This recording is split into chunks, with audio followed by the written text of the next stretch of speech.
Okay, Parshas Bereshit. A lot of different topics. We're going to skip around a little bit. We're going to go back and forth, try to get some understanding of what's going to be said to you today. And some of what we're going to say to you today will also lead into some of the things we're going to talk about next week. Okay, after Hashem created the world, it seems that Hashem created Adam. Adam is a person, a man. Mm-hmm. How he created Adam, whether Adam was alone or Adam, man and woman were back to back, they're different midrashim. It gets complicated. At any rate, Hashem creates Adam. He puts him in Gan Eden, la'avda u'l'shomra, to work the land and to guard it. Which is interesting, that a person thinks Gan Eden, you're going to sit back, and you're going to learn Torah all day. You're going to relax. It's going to be, enjoy. Club Med. But that's not what happened. It says, Lo Avda, he had work to do. He had duties. He had responsibilities. A person has to work. We're going to talk about that in a few minutes. Then Hashem says to him, you can eat any tree, any fruit in the garden. One tree is forbidden. Eitz Hada'as Tov V'Ra, the tree of knowledge, good and bad. Don't eat from it. The day you eat from it, you're going to die. Okay. How does Adam react to that instructions? Okay, no problem. I can do whatever I want. Everything else is good. I'm okay. I'm good. The next pasuk, Vayomer Hashem Elokim, Hashem says, Lo tov v'yos Adam levado. It's not good that Adam is by himself. Now, the truth is, it seems from the pasuk that if you would have asked Adam, are you okay? He would have said, I'm fine. That's good. Leave me alone. I'm great. Hashem says, nah, you're not good. You need a wife. Adam seems to imply, no, I'm very happy. Leave me alone. I'm just doing fine. That's how the Torah seems to read. Hashem says, no, you're not happy. Trust me, I'm happy. No, you're not happy. You don't know if you're happy until you're miserable. So I'm going to make you miserable. I'm going to give you a wife. Then you'll see how happy you were. Anyway, then he says, okay, I need a wife. So it says that Hashem brought him, Vayitza Hashem Elokim mino Adama, Hashem brought him all the animals, domesticated, wild, the birds, everything. Adam gave him all names, but he couldn't find the wife. Lo motza ezer kenegdo. So Rashi, very, very strange Rashi. Rashi says that he had relations with every animal, trying to find the perfect wife. Now that's shocking from Rashi, and other people say it. Other Meforshim say it. That he brought all the animals to him, he gave them all names, and he had relations with them. What's so shocking is, it means he had relations with a lion, and a tiger, and a bear, and a dog, and a cat, and a weasel, and a mouse, and, some of them are not even, it doesn't even seem like it makes sense. And the Gemara says that even Goyim are not suspected of having relations with their animals, because if they have relations with their animals become sterile. They can't have children. So here Hashem created this whole world that the animals should have more and more children, and Adam, if he has relations with them, would destroy them having children. So one period says, they all had children before they met Adam. Like that first day, all the animals were having children, and then they come to Adam to have more, to find a wife. And then he creates Chava, and the Torah says, Al kain yazov ish es avi ve'esimo. Therefore, a man leaves his father and his mother, v'dovak b'ishto, and he attaches himself to his wife. Okay, so we're going to have to figure a little bit what's going on over here, and we're going to touch upon this on many different levels to figure out what's happening. Not very easy. Because first of all, having relations with an animal is also according to the Torah. You're not allowed to. And Adam, we assume, followed the Torah, to some degree. There was no Torah given, but he followed the Torah. So let's talk about a few things over here. The Oznaim LaTorah, which was Reb Zalman Sorotzkin, he wrote a Pirush on Chumash. He says, Al Kain Ya'azov Ish es Aviv es Imo v'dovak bi'ishto. He has a very interesting take on the word Ya'azov. We assume Ya'azov means leaves. Two people get married. So what happens? They're on their own. And the parents are saying, yay, the room is empty. By the time before the ink is dry on the invitations, they've already packed up all your stuff and already thrown you out, and they're going to change the room into an office or a man cave, or they make it into a gym. Parents look forward to the day when children grow up, get married, and leave.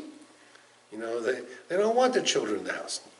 He says different. He says Ya'azov has the root of the word Yerusha, inheritance. He says, do you know what the job of two people who are getting married is?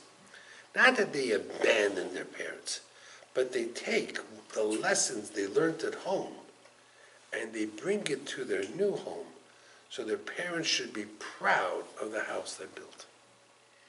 Now that's a fascinating thing. He says, Romza Torah Bezeh, the Torah hints, when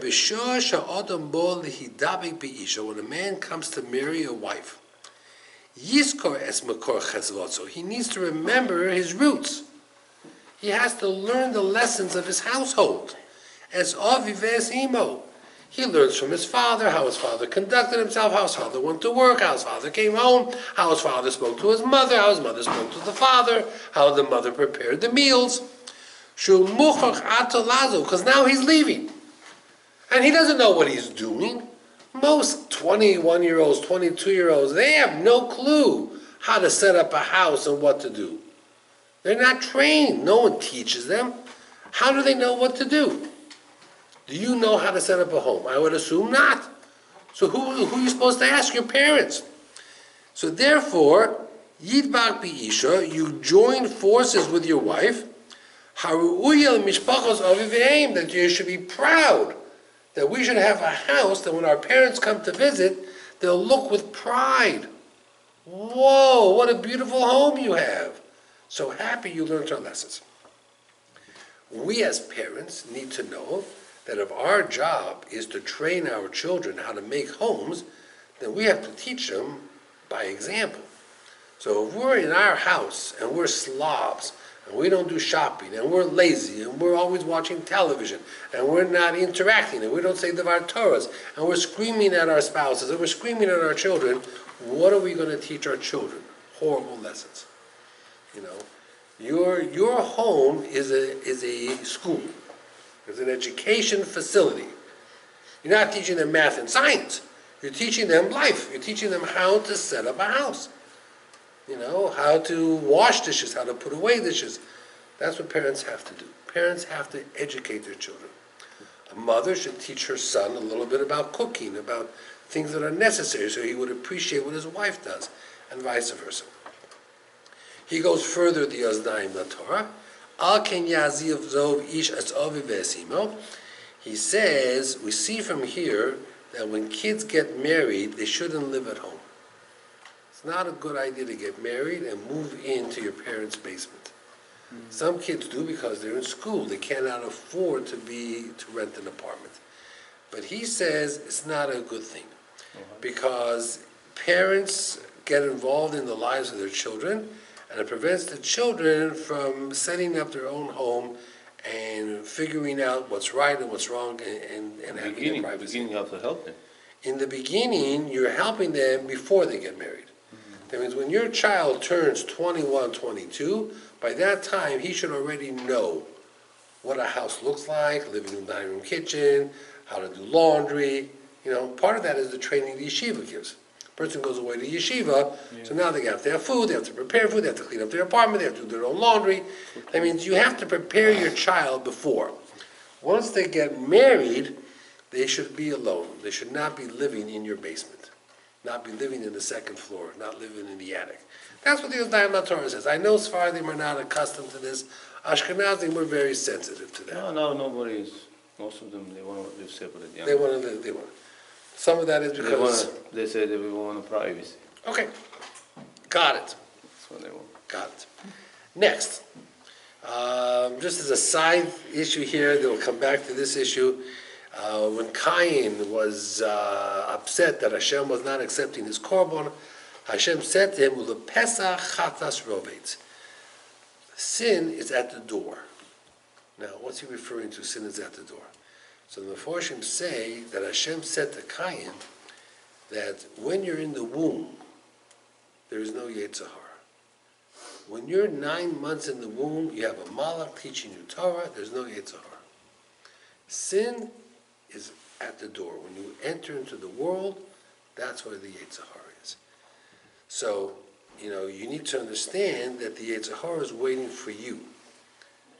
When you were born, and while you were growing for those 9 months, you had no Yetzer Hara. You had an opportunity to learn Torah purely through a Malach Hashem. I think the only exception to that was Esav, because it looks like when Esav was in the stomach, he had a Yetzer Hara every time they walked by Avodah Zarah. But Yaakov and Esav were total opposites. It was a very different type of relationship. Okay.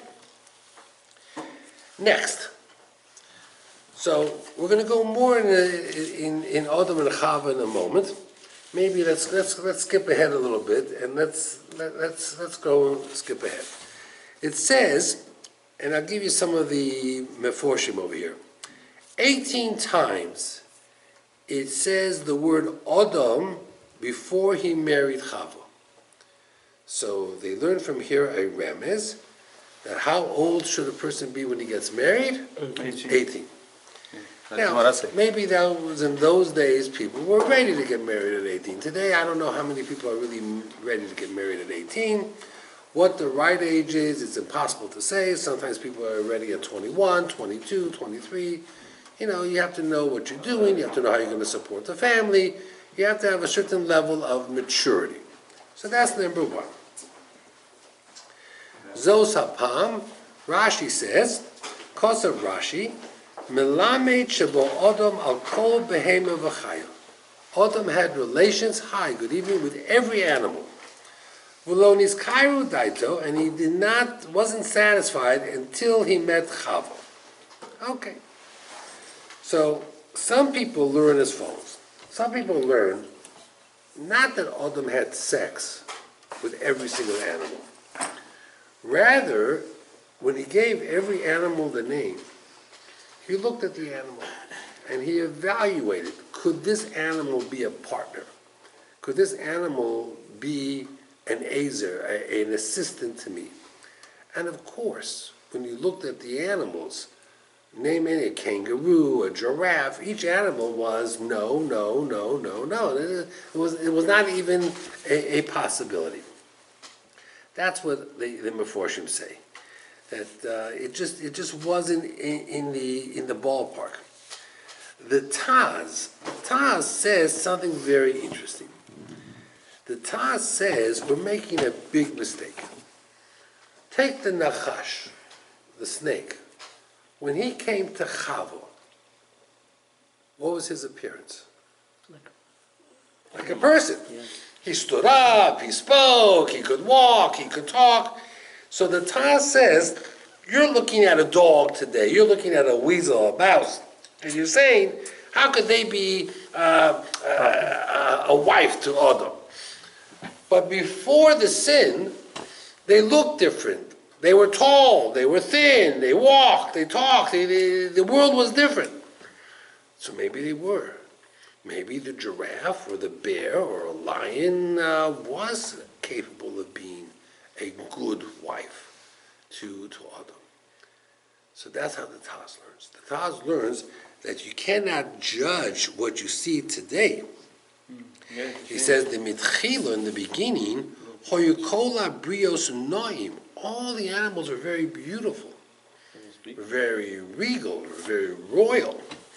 V'achar kach nim osu. Then they became disgusting and things that people ran away from and were objectionable to.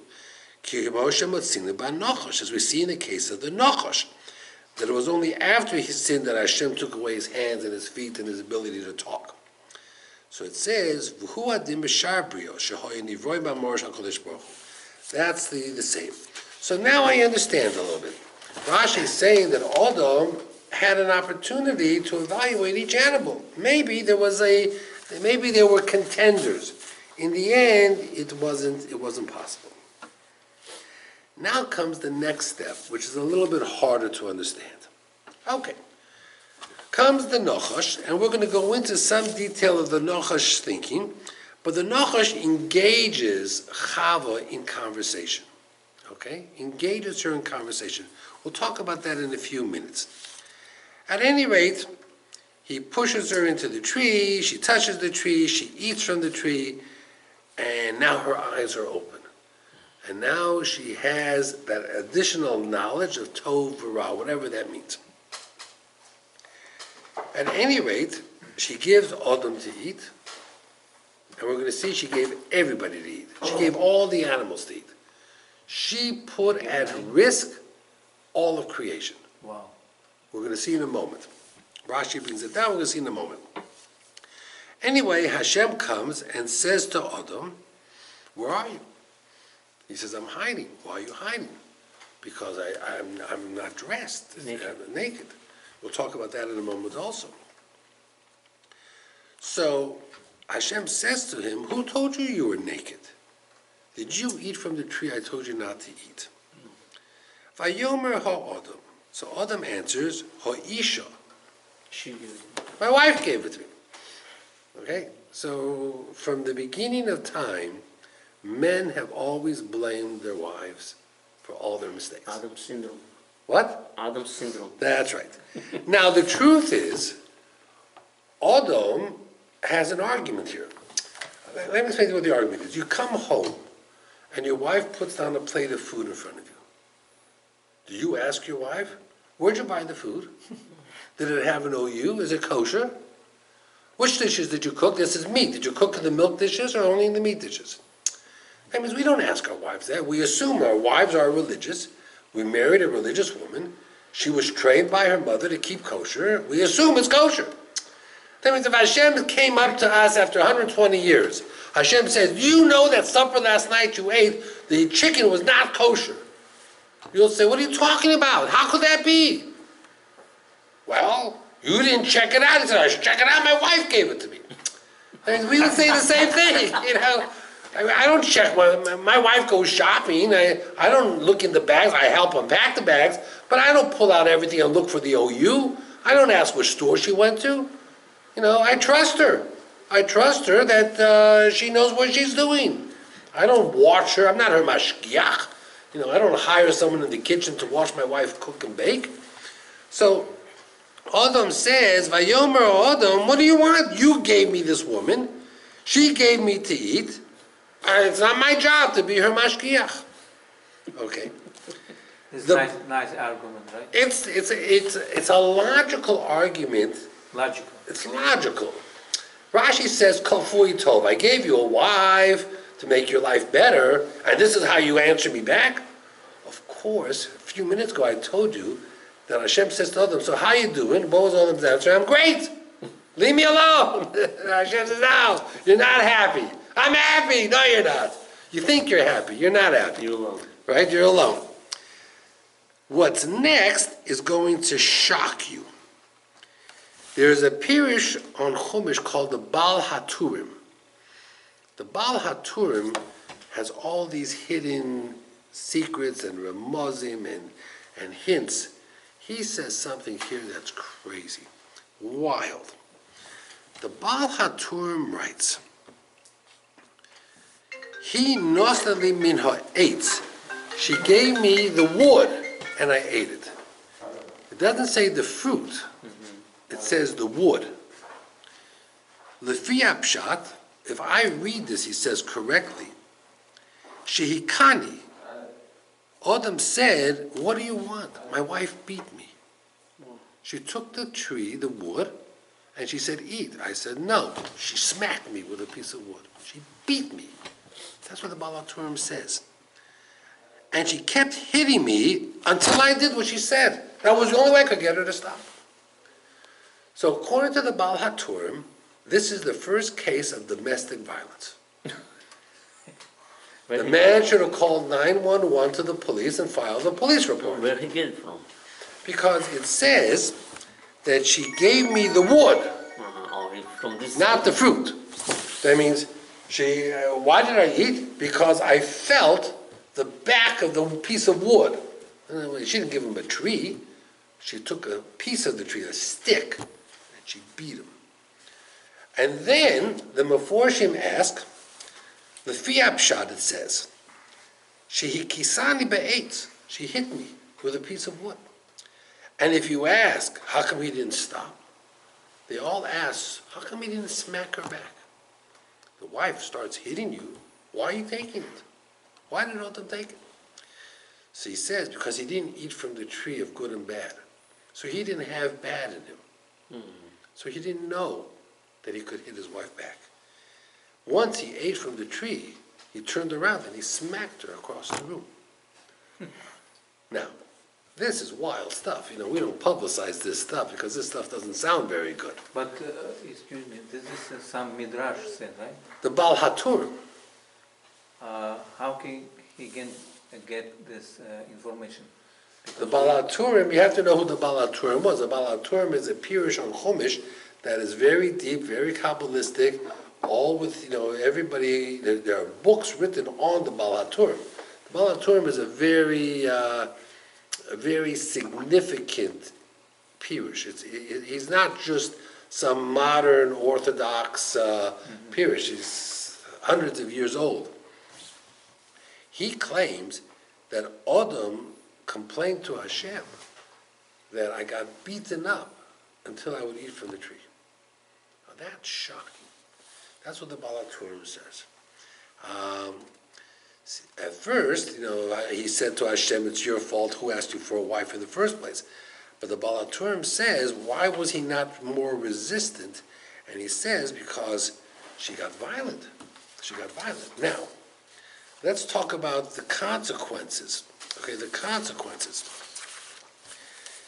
He says over here, the Oznaim La Torah, that Chava, brings down Rashi, Chava gave all the animals to eat. That's why all animals die.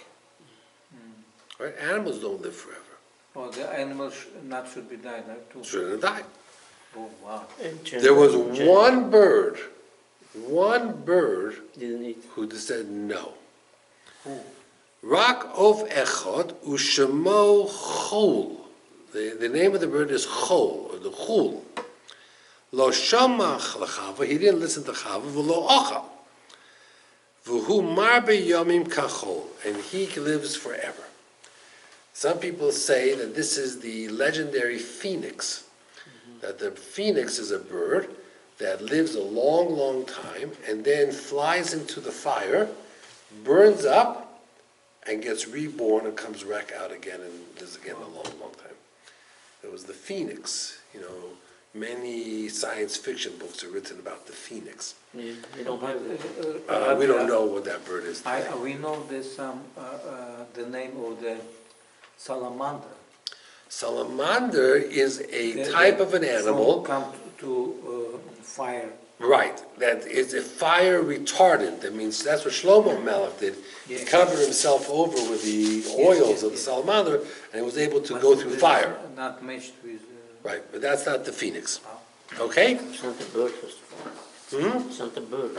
It's not a bird. Salamander is like a creepy Snake. crawling snake or something like that. At any rate, so Chava covered all her bases. They say she was extremely jealous. She was afraid that if she would die, Adam might marry someone else. Who else was there in the world? Not another human. There were malachim that were, sent, and we talk about Lilith and all these other things. But she was very jealous. There was nobody else to be jealous of. We see from here that jealousy has no logic to it. There's no logic to jealousy. Okay? There's no logic to She's jealousy. jealous because she thinks after she eats this fruit, she thinks, okay, I'm gonna die. Another will marry somebody else. Yeah, another woman get married to Adam. Yeah, the problem was there was no other women. I'm gonna kill Adam too. That is correct. Yes. That's how jealous people think. Yeah. Okay? If you aren't feeling bad, everybody's not feeling bad. Now, the Oznayim Torah says that we see from here an important thing. Hashem said to Adam, it's not good that you're alone. Got it. He gave him a wife, and that brought him to a point where now he was going to drop dead. He was going to die. Not good either. Yet Hashem felt he needed a wife. So the Oznayim Torah says, it tells you that there are a lot of things you can discuss with your wife. But if your wife is not spiritually sensitive, don't discuss halacha with your wife. Don't discuss Torah with your wife. You know, he says you got to be very careful what you discuss with your wife. Now, those were in those days when women weren't educated. Today, women are educated, so it's a little bit different. Now, he brings down something that's very fascinating. There's a Gemara in Sanhedrin. The Gemara in Sanhedrin says that you do not appoint someone to a bet din who is too old that he forgets his learning, or he's not married, or he doesn't have children. He's married but has no children. So they say, I understand you're too old, you forget your learning. You know, you're not going to put someone in the bet din who's senile. But the fact that a guy is married but has no children, or the fact that a guy is not married, why should that make him not good? If he knows all the halacha, why does that make him not good to be a dayan, to be a judge?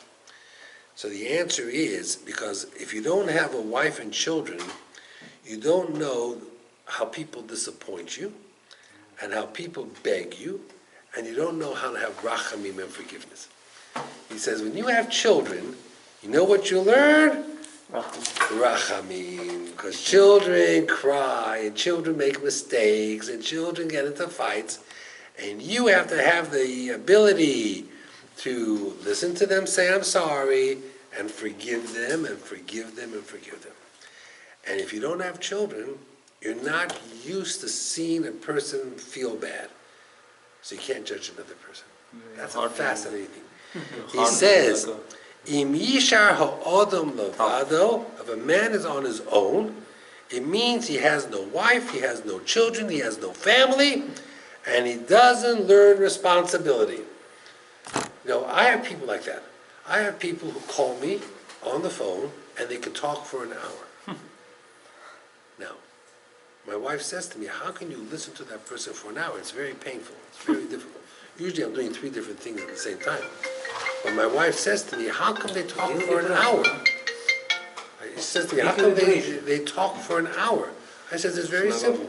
They're not married, or they don't have a job. When people are not married, they don't have a sense of responsibility. You know, people call it 6:05. My wife serves dinner at 6 o'clock. Well, when a person's not married, they don't have a dinner time, so they don't understand dinner time. You know, they don't understand things. You know, they just don't understand it. You know, they're just out of the society. That means they don't have a sense of right and wrong. You know, people. You know, I have a guy. He's so distracted because he has no wife. If he had a wife, he would deal with life differently. He would deal with life differently. You know, so he doesn't. You know, the Oznayim Torah brings down. It says, "V'im hoya odam nisha lavado." If a person would be by himself, lo hoya rachamon, he wouldn't know compassion. V'lo hoya meiti v'mabrios, he wouldn't know how to benefit other people. Halo kol ikra shal brias odam hoysav neishu gomel chesed. A person has to be kind. The person has to be generous, and therefore, you have to be part of this world. You know. People who sleep all day and they get up at 6 o'clock at night, they go party until 4 o'clock in the morning, they're not part of the world. I mean, they're just not functioning. And if you don't function, it's a problem. You have to know how to function. And people are not functioning. It says over here that Hashem punished Adam, Hashem punished Chava. Now, Adam, what was his punishment? He'd have to work hard. 10 punishment both of them. And the earth will produce only thorns and thistles. What was Chava's punishment? For the earth. She would have pains in birth. They say that the whole menstrual cycle was part of the punishment. That means animals don't have this. Cows don't have menstrual cycles. You know, the only one that does is the monkey, which we'll talk about next week. But dogs don't have it, cats don't have it, frogs don't have it, fish don't have They it. have once a year. What? Once a year, I think. Well, they don't have it on a regular basis. And some don't have it at all. Some lay eggs, you know, they don't have it. Yeah. So, The animal doesn't have. right, generally they don't have it. You don't see that they sell women products for female animals. You know, the lion, you don't see the lioness, you know, doesn't walk around with female products. Women do. It's part of the punishment was this whole monthly process cycle that causes the pain and discomfort and everything else was all part of Chava's punishment. Now the Nochash, he asked that one of the curses the Nochash had is that he lost his hands and feet and had to crawl on the ground and couldn't talk anymore. Well, how come the Torah doesn't say it? So the one answer is that maybe the Nochash never really spoke properly, just that Chava knew the language of animals.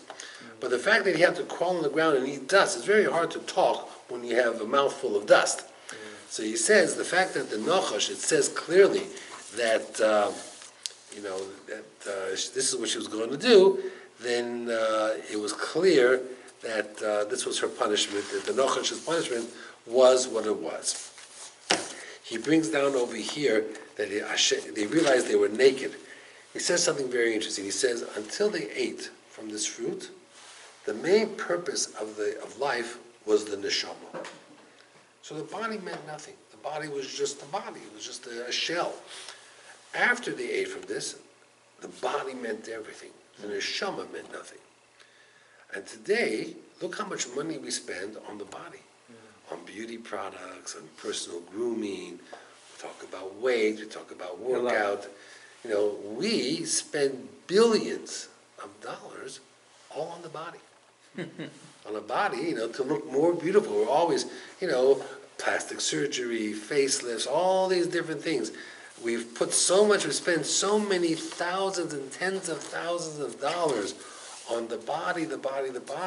That's all a byproduct of eating from the Eitz Hadas. Before that, the body meant nothing. Everything was the neshama. Okay. The next thing I found very interesting. The Gemara has a discussion. What was this tree? This tree, called the Eitz Hadas. The world thinks it's an apple tree. We all know it's not an apple tree. Okay, everybody agrees it's not an apple tree. The question is, what kind of a tree was it? All Okay. the fruit ones. So the Gemara is the Gemara in Brachas Daf Mem. So one opinion, the Gemara, Meir says it was geffen. It was a grape, a vine. And Rav Meir is of the opinion that all Adam HaRishon had to do was control himself for the one day. Yeah, that Shabbos. For that day, right. That night, which would have been Shabbos, Friday. Hashem would have taken the Eitz Hadas grapes and he would have produced wine. And they would have made Kiddush, and both Chava and him would have enjoyed No problem. the Eitz Hadas. So the whole Eitz Hadas was Asur Till Shabbat. till Shabbos. It was a short period of time. We make a tikkun. Make a tikkun. Yeah, that's what I make it. The Or HaChaim HaKadosh seems to imply that because Chava sinned with this whole thing with the grapes, that's why we have the custom that when we make Havdalah on wine, Motzoi Shabbat, women don't drink from the wine. Yeah. Why? That's the custom. Because the tree, the Eitz Hadas, was wine, was grapes. So Kiddush she can drink from. But after Shabbat, when the fires of Gehenna come back and death comes back and everything else comes back and we're dealing with life, women cannot drink from the wine because it's the tree, it's from the Eitz Hadas. If she does it herself. Then she can. possible. It's only the minhag. The minhag is what it is. It's not the halach. Yeah, Okay? Next. Waarom? Rav Nehemiah, Zie die tigger. Rav Nehemiah is of the opinion that it was the te'ena, it was a fig tree. That's all right. Figs. No, The Te'ena. other opinion. Another opinion. And Rabbi Yehuda is of the opinion that it was wheat, chita. And the Ben Ish Chai, he says that the three chagim, Pesach, Shavuot, Sukkot, are to forgive the sin of Chava. How does he learn that? He says the 4 cups of wine on Pesach, or the matzahs we eat on Pesach, is made from wheat or grapes. He says the figs, bikurim, is Shavuos. That's when you bring bikurim, Chag HaBikurim. What about Sukkot? He says Sukkot is, there's the 4th opinion. The 4th opinion is that the tree was an esrog tree. So he says, the Ben Ish Chai says, the Chagim, Pesach, Shavuot, Sukkot, we use products that come from the Eitz Hadas tree. And by making mitzvahs with them, and making brachos over them, and eating them, we're trying to be mechaper, we're trying to fix It's a the sin of Adam and Chava. So that's very, very interesting, very, very interesting. When I spoke on Hoshana Rabbah night, I mentioned that Adam was supposed to live to be 1,000 years old. He did it. He lived to be 930. Why did he live to be 930? Because he gave 70 years of his life to David HaMelech. Because he saw in the future that David HaMelech was going to be born with no years. Why? We once spoke about that. It's a little bit complicated. But David, they say, was a Gilgul of Adam HaRishon. And they say that the name Adam stands for Adam, David, Moshiach. Now, he got 70 years. Because David HaMelech wanted to be mechaper Adam's sin of bringing death to the world, David slept very little. Because when you sleep, it's 1/60th of death. So he slept very little. When Hashem agreed to Adam, they signed the contract. Hashem wrote a contract. Who were the witnesses? Hashem signed, Adam signed, and the other witness was the chief of all the angels, Metatron. He signed. And everything was great. But when Adam turned 930 years, and Chava was going to live another 70 years, and Hashem said to Adam, it's time to die, what did Adam say? Give me my 70 I want my 70 years back. And he says, well, you can't, we have a contract. He says, well, I changed my mind. You forget about it. Yeah, I'm going to tear up the contract. So there's a pirush from the Arizal that Hashem took 70 years from the Avos. Avraham was supposed to be lived to be 180, lived to be 175. Yaakov was supposed to be lived to be 175 or 180, lived to be 147. Yosef should have lived longer, he lived to be 110. And if you add it all up, it equals 70. So it's interesting. The Arizal says that the minute Adam says, I changed my mind, Hashem had to find another 70 years. They didn't give Adam back his 70 years. Some people say the Ari says that David should have lived to be 140 then, Yeah. 70 and 70. That's why you ask me when I'm going to die. Right, why am I going to die? So the Arizal answers, he says he did live to be 140. See, normal people sleep all night. So they're up all day and they sleep all night. It's 70. Playing games? But David was up all day and up all night. So he lived 70 years daytime years, 70. and he lived 70 years nighttime years, because he slept very little. So he had his 140 years no matter how you look at it. So David was supposed to be mechaper for the sin of Adam HaRishon. We know that Avraham tried to be mechaper a little bit for the sin of Adam HaRishon. Now, there's a famous medrash. How are we doing time-wise? Well, we have plenty of time. The medrash says Yeah, The 9:15. fruit you said, I mean, what's this, how do you call it? For the fruit from the Eitz Hadas, What's it? the tree of knowledge, that they were not allowed to eat. It doesn't tell us what kind of a tree it was, Yeah. just that it was a tree. Some say it was an esrog, some say it was wheat, some say it was figs, Figs. some people say it was grapes. Grapes, yeah. Nobody says it was apples. Where apple come from? I don't know. People Probably make up some artist. people Now, make the up truth is, Yitzchok describes the smell of Gan Eden Apple. as apples. So maybe that's where they got it from. He describes the apple smell as the clothes had the smell from that. That time apple, not this Apple. time. Okay, there's a famous medrash, Rav Simloi. Rav Simloi says the Torah begins with chesed and ends with chesed. How does it begin with chesed? It says that Hashem made for Adam and Chava clothes. How does it end with chesed? It says that Hashem buried Moshe Rabbeinu.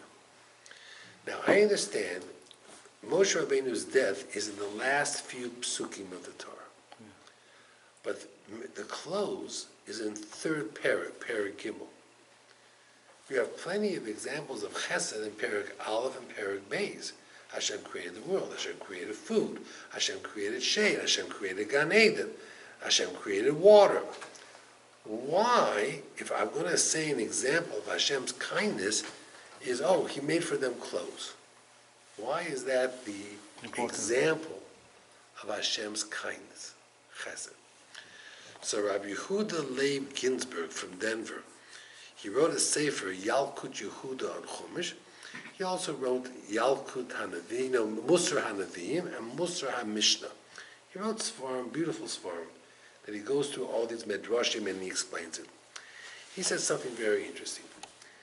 He says, these two acts of kindness that Hashem did, the clothes and burying Moshe, were all because the people involved messed up. That means Adam and Chava were not supposed to have clothes. They messed up. When a person disappoints you and then they need a favor, what usually is what we say? You do the crime, you do the time.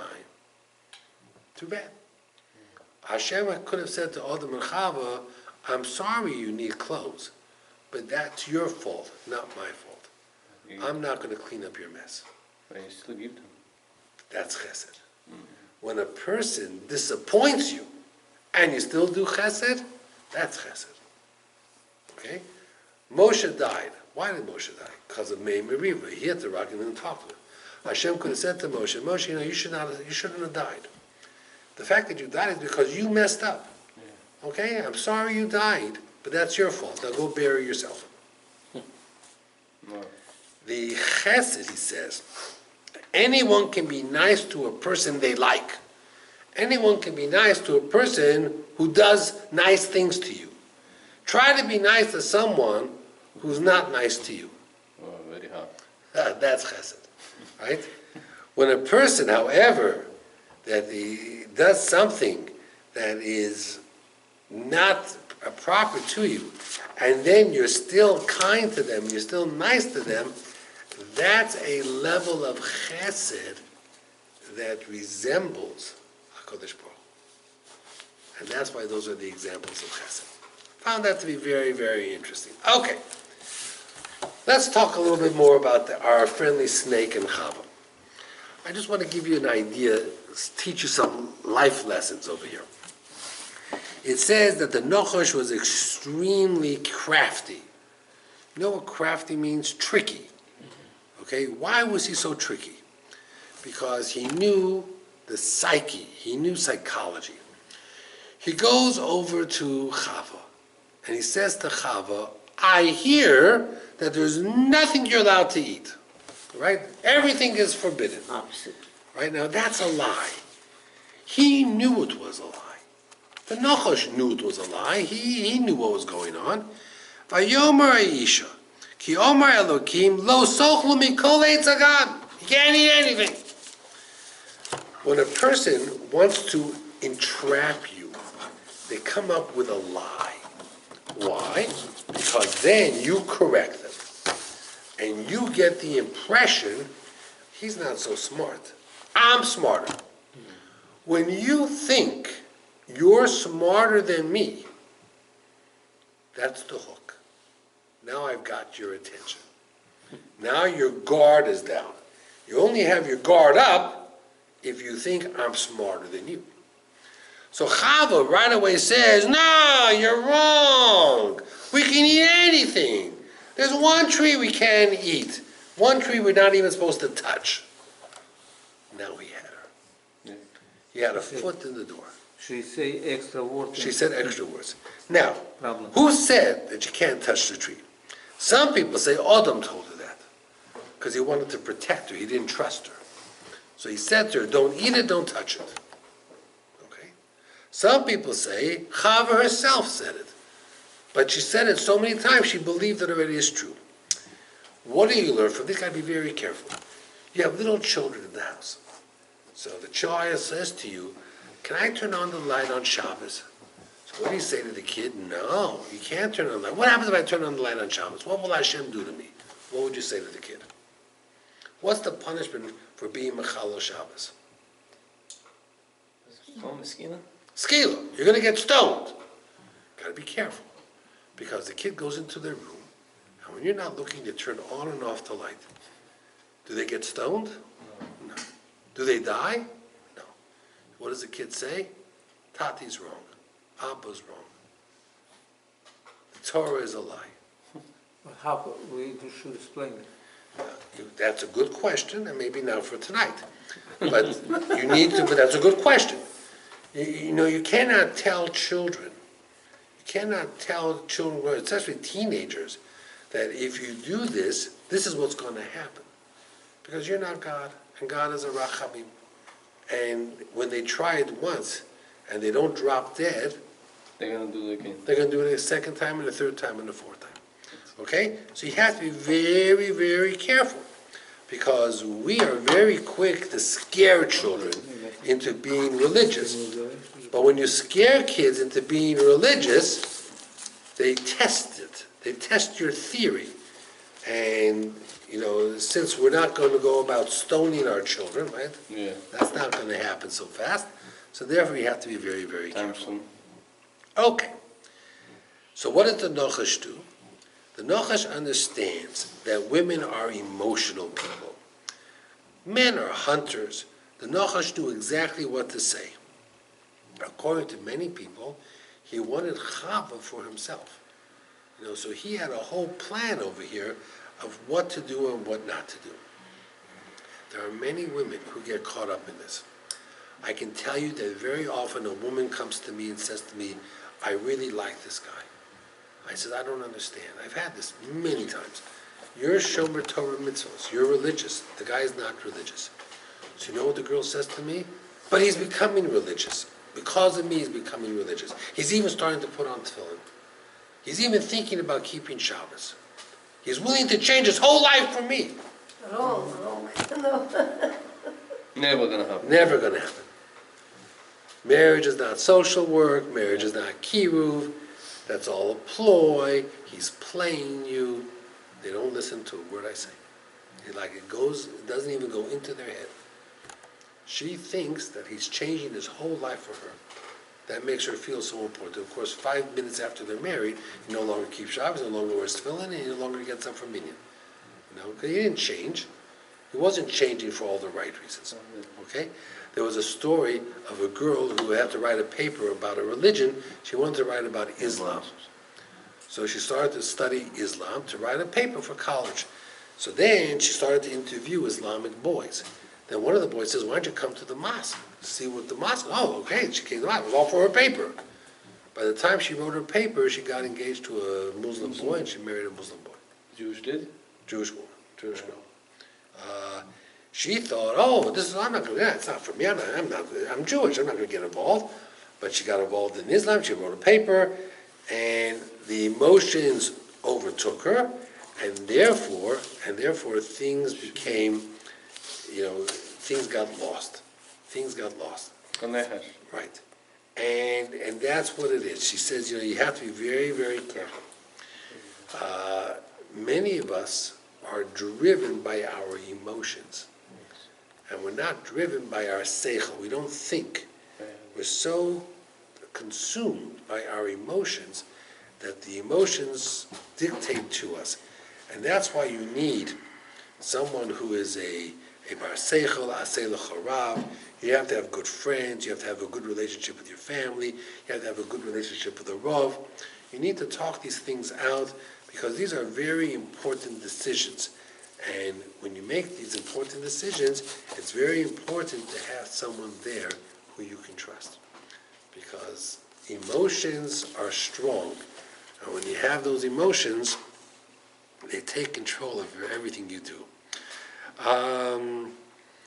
It's interesting, the Maharal says that it only started to rain. Good evening. It only started to rain when Adam asked for rain. That means even though Gan Eden needed the rain, and the foods needed the rain, and the wheat needed the rain, and the trees needed the rain, but until it started to rain, until Adam davened to Hashem that it should rain, it didn't rain. So we see from here that as much as the world needs things, Hashem doesn't give it. Or Shimshon Pinchas says, Hashem does not give what the world needs until you ask for it. That means don't take for granted that the world needs A, B, C, and therefore it's going to happen. On the contrary, don't take it for granted. What you need to do is you need to daven for it. It's interesting that Gan Eden had 4 rivers. So even though Adam was supposed to stay in Gan Eden forever, and he would never need the 4 rivers, but Hashem prepared the world with choices. The first river was Pisho, Eretz Chavila, where the Zov was. They get rich quick. Those people who like to get rich fast. The second river was Gichon, Eretz Kush, which is a symbol of slavery, of enslavement.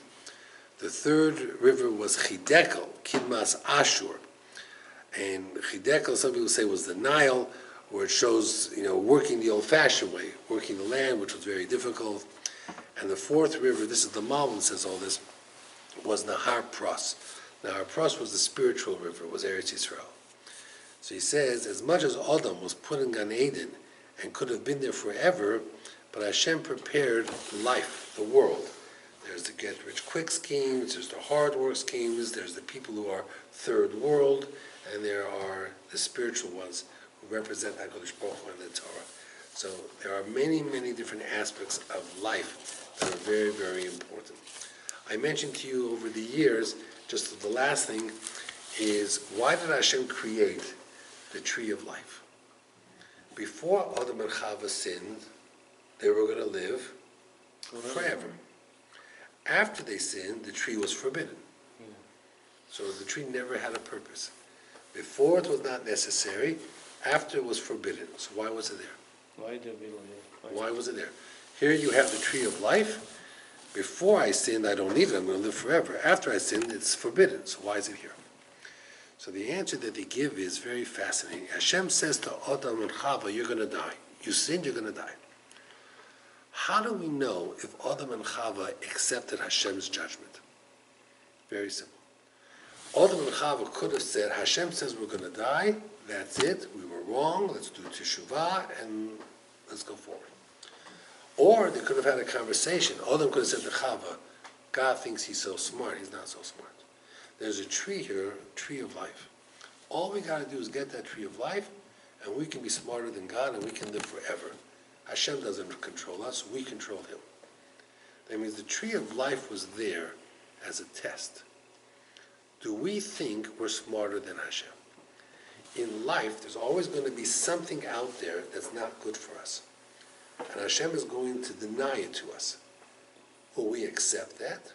Or will we try to find a way to get it illegally, thinking we're smarter than God? We all have our tree of life out there. It's a test. Do we accept what Hashem says, or do we try to go around it? That's why the tree of life was there. Have a good night, everybody. Thank you very much.